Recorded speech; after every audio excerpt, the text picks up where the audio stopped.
Hello, Nev here, and today on Me Can Cook, I have a dairy-free omelette for you. A dairy-free omelette? But isn't that like Mole without Scully or MasterChef without Matt Preston? I find the key to making a great dairy-free omelette is to make sure that you've got something in the omelette that's got a lot of texture to it.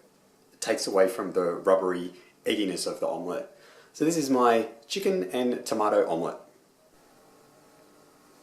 As always, I'll write the ingredients and the method in the description. But for this recipe, you'll need eggs. I'm using 3. This is just for me, but I have a fairly big appetite. 100 grams of chicken breast. This is just leftover chicken breast. You could also use leftover barbecue chicken. 5 cherry tomatoes cut up into small pieces. 2 tablespoons of a light flavoured oil. I'm using avocado oil, but you could also use a light olive oil.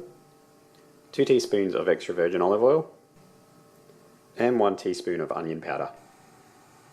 Begin by adding your chopped up tomatoes to a small frying pan with the olive oil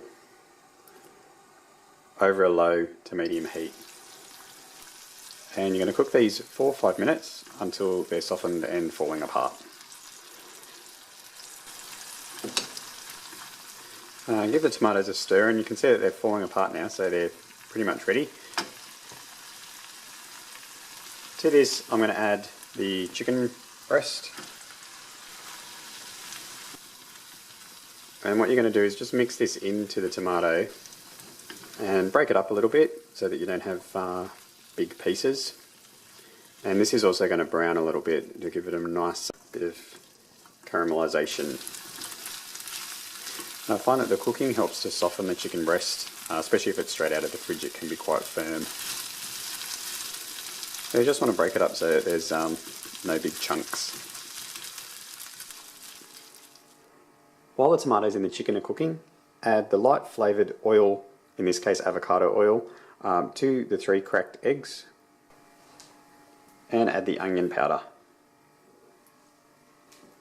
And mix that really well.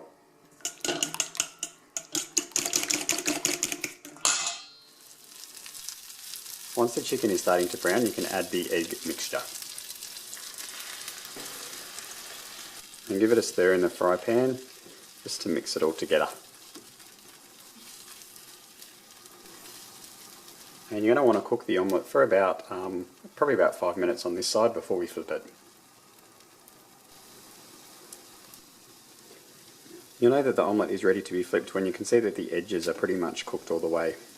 I do the housework in our house, so I'm all about minimising kitchen carnage. So I always turn my omelette over the sink in case I have a disaster.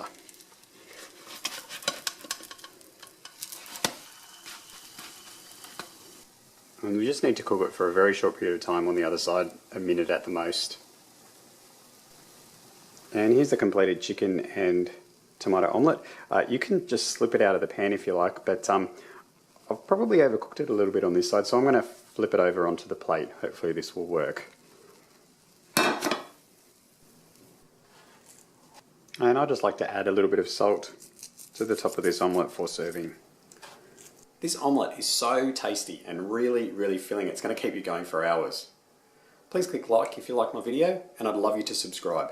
Thanks for watching, and I'll see you next time.